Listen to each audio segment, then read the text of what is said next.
जालना शहर में आज जिला कांग्रेस कमेटी की ओर से राज्य और केंद्र सरकार के खिलाफ जोरदार विरोध प्रदर्शन किया गया। शहर के मध्यवर्ती बस स्थानक परिसर में कांग्रेस के सैकड़ों कार्यकर्ता एकत्र हुए और सरकार की नीतियों के खिलाफ नारेबाजी की। प्रदर्शनकारियों ने आरोप लगाया कि पिछले कुछ दिनों से किसानों को पेट्रोल और डीजल की आपूर्ति में दिक्कत आ रही है, जिससे उन्हें भारी परेशानियों का सामना करना पड़ रहा है। कार्यकर्ताओं ने केंद्र सरकार पर किसानों और आम जनता की समस्याओं की अनदेखी करने का आरोप लगाया। इस दौरान अनोखे अंदाज में विरोध जताते हुए कार्यकर्ताओं ने मेलोडी चॉकलेट का वितरण किया और सरकार के खिलाफ प्रतीकात्मक रूप से अपना विरोध दर्ज कराया। प्रदर्शन के दौरान माहौल काफी गर्म रहा और बड़ी संख्या में लोग शामिल हुए। जालना शहर कमिटीच्या वतीने आम्ही मोदी सरकारचा जाहीर निषेध करण्यासाठी तो जमलेलो आहोत। आपल्याला आठवत असेल की 2020 मध्ये मोदींनी कोविडच्या काळामध्ये थाली वाजवायसाठी लोकांना सांगितलं होतं। आज एलपीजी गॅसची खूप मोठी कमतरता, भीषण कमतरता भासत आहे। त्याच थालीमध्ये 2026 मध्ये झालमुरी आणि मेलोडी खायचं काम, मेलोडी खायची वेळ आज जनतेवर येणार आहे।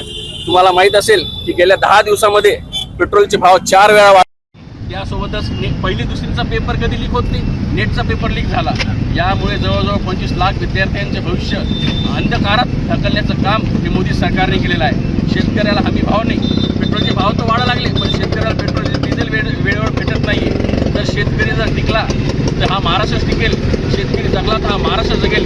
याची जाणीव करून द्यायसाठी आज आम्ही मोदी सरकारची जाणीव करून आज आम्ही हा निषेध आंदोलन करत आहोत। या निषेध आंदोलनामध्ये आज आम्ही झालमुरी आणि मेलोडीचं वाटप करत आहोत। एक हिंदी सरकारच्या विरोधात जालना काँग्रेस सेवा दल और काँग्रेसतर्फे आज पेट्रोल पंपासमोर आंदोलन करण्यात आलेले आहे। कारण या देशात डिझेलची मारामार आणि नेटचे पेपर फुटीचे विरोधात आम्ही काँग्रेस पक्षातर्फे विरोध केलेला आहे। त्यामुळे आम्ही जालना काँग्रेसतर्फे या नरेंद्र मोदी सरकारचं आणि बीजेपी सरकारचं धिक्कार करतो आणि निषेध करतो। यामुळे आम्ही सर्व शेतकऱ्यांचं, सर्व सामान्य जनतेचं विरोधात हे जे सरकार केलेलं आहे डिझेलसाठी, हे जे नेट पेपर फुटी झालेली आहे, गॅस सिलेंडर दरवाढी, हे सगळं जे झालेलं आहे त्याच्या विरोधात आम्ही जालना काँग्रेसतर्फे आंदोलन केलेलं आहे। आंदोलन आम्ही झालमुरी वाटप केलेली आहे आणि लोकांना मेलोडी चॉकलेट वाटप केलेलं आहे। कारण हे जे भारताचे पंतप्रधान आहे हे मेलोडी चॉकलेट दुसऱ्या देशात जाऊन वाटप करतात। आम्ही आपल्या देशाची त्रस्त जनता आहे त्यांच्यासाठी हे मेलोडी चॉकलेट वाटप करतो।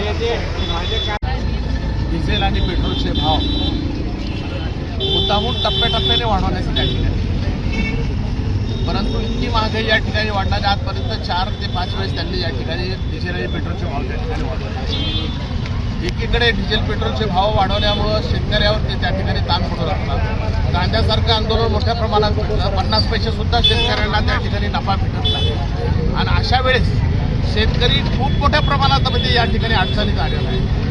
शेतकरी अडचणीत आलेला आहे। नीट पेपरमुळं अनेक विद्यार्थ्यावरती या ठिकाणी घटना त्या ठिकाणी आलेली आणि अशा परिस्थितीमध्ये सरकार जे पंतप्रधान आम्हाला सांगत होते की कमी पेट्रोल वापरा आणि ते स्वतःच एक स्वतंत्र विमान घेऊन या ठिकाणी विदेशामध्ये जातात आणि मेलोडी चॉकलेट त्या ठिकाणी वाटतात, ही भारतासाठी शर्मीची बाब त्या ठिकाणी आहे। इथला शेतकरी, इथला कष्टकरी, इथला सुशिक्षित बेकार दुःखात असताना आपला मुख्यमंत्री, आपला पंतप्रधान जर दुसऱ्या पंतप्रधानाला चॉकलेट खाऊ घालत असेल तर ही शर्मीची बाब त्या ठिकाणी आहे। आणि आम्हाला असं वाटतं की सरकारनं जागेवर यावं, जे शब्द सरकारने त्या ठिकाणी दिलेले आहेत ना ते सरकारने जागेवर यावं आणि शेतकऱ्याला समाधानकारक ही जी काही लाईन पेट्रोल पंपावरती लागली, आज दिवसभर शेतकरी एक कॅन घेऊन त्या ठिकाणी फिरतो। त्यांनी शेतीचे कामं करायचे तर इथं या ठिकाणी कॅन घेऊन उभं राहायचं। अनेक ठिकाणी भांडणं मारामाऱ्या त्या ठिकाणी आपसामध्ये त्या ठिकाणी झालेल्या आहे आणि याला सगळ्यात सर्वस्वी जबाबदार कोण असेल तर या ठिकाणी भाजपचं सरकार आहे। या सरकारने तो डोकं ठिकाणावर त्या ठिकाणी आणलं पाहिजे।